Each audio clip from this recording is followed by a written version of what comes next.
I'm hoping to do a little bit of trap training with the cocks today because since they've moved to this section, they haven't actually been out, so they're not used to this trap just yet.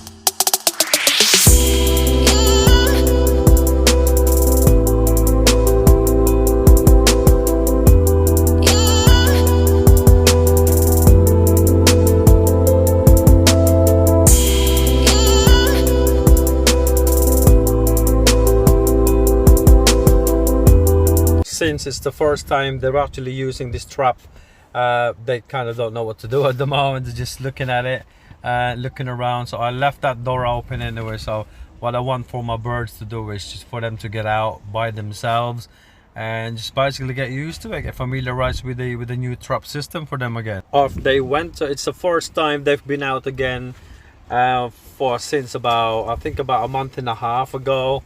Obviously these are only the cocks, so we're letting out at the moment. I'm just letting the birds play for today. It's a nice day, nice and dry, no stress. As you can see, they are still kind of hanging around where they used to land and trap before, but this is going to be another long shot for us, for the birds to get used to the new trapping system, but we'll get there.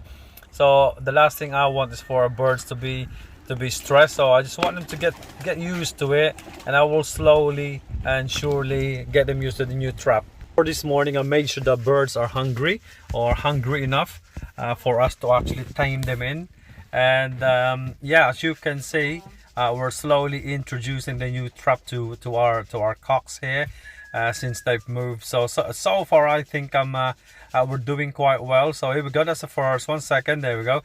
As soon as one goes in, the rest will follow, hopefully. You'll only get one or two normally that wouldn't. So there we go. So this is the first time they've actually used that trap, so we're gonna keep doing that today.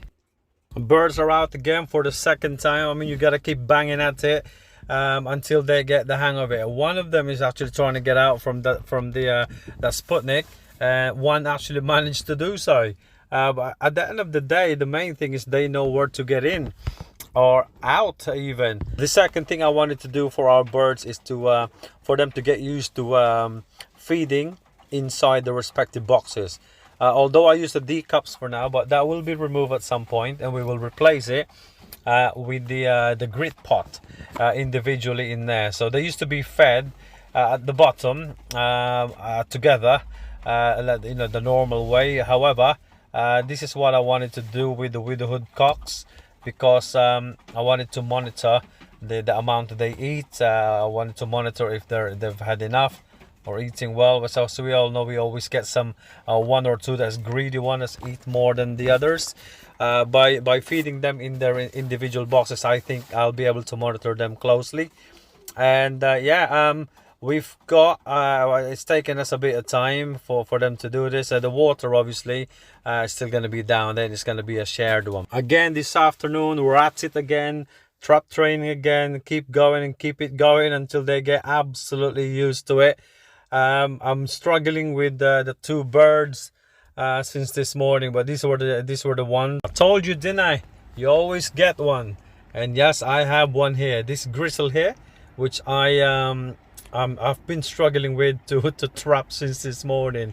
The rest of them have gone in, to be honest. This one is a bit of a pain, but it's getting there because it's getting really hungry now. So eventually it'll have no choice but to actually go down there and trap itself.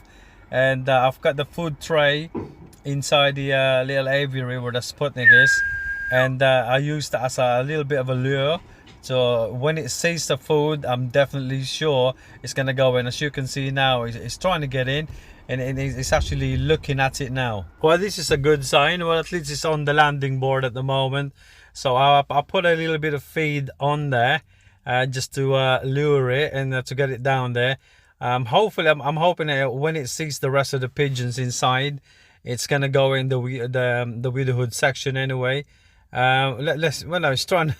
It's a bit of a struggle with this one, like I said, but well, we're not giving up just yet. Finally, eventually, it's made its mind up to go inside and trap itself. So we're gonna open this and have a quick look. Here we go. This is the view of the widowhood cock section. from this angle. So that's what they are.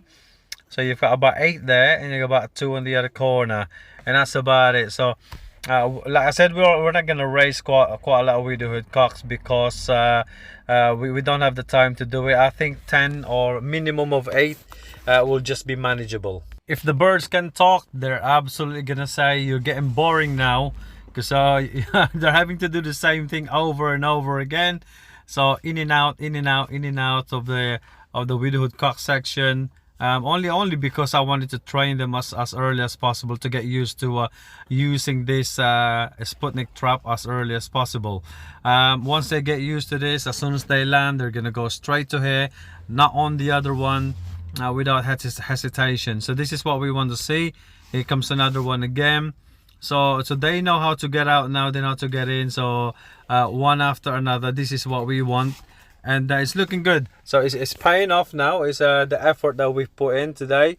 It's brilliant. Hang on a minute. This is looking very, very suspicious to me. That gristle and that blue cock together.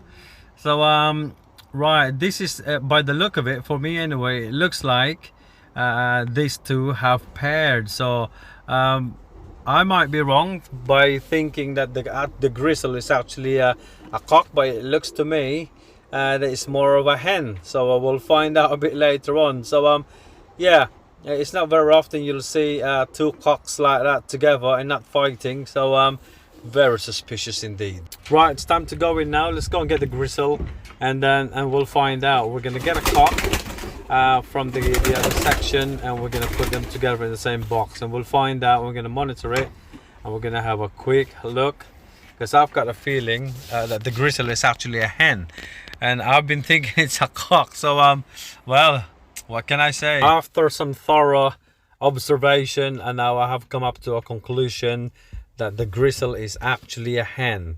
So we're gonna obviously remove it from here, from this section. We're gonna move it to the hen section, and yeah, what do you know, I've never really paid attention to this gristle in the past. I mean, obviously, as we all know, all hens fight as well with each other, and sometimes without a cock. So it was very hard for me to tell, but now she is going. Now the cocks are settling nicely in their own respective boxes.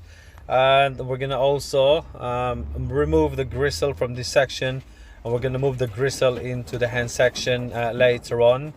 So but what we're gonna do first is, before we end the day, we're gonna go around in each individual boxes to check the droppings. I know it doesn't always tell the whole story just by looking at the droppings, but it is a damn good indicator for me of how well they are.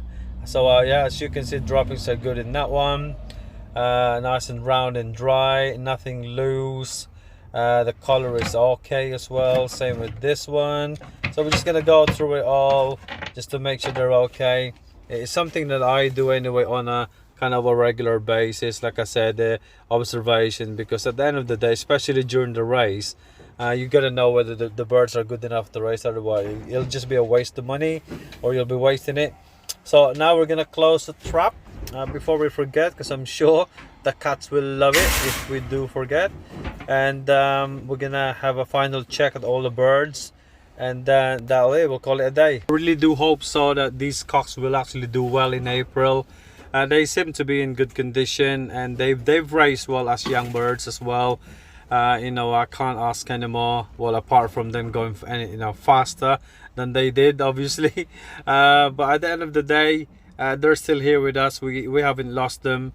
They're in good shape. We're just going to continue training them, motivate them, keep them healthy, the lot. So you know, you can only do your best. But if the pigeons, obviously, like everybody says, you know, if you've done everything for the pigeons and the pigeons are not good enough, well, it's time to say goodbye and let it go.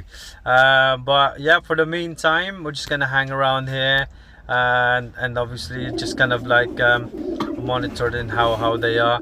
I'm also looking at any more possible hens. I don't think there's any more here anyway, but the reason why I put them together, as you know, the cocks always fight when they're right next to each other. They get into each other's nerves. So far so good.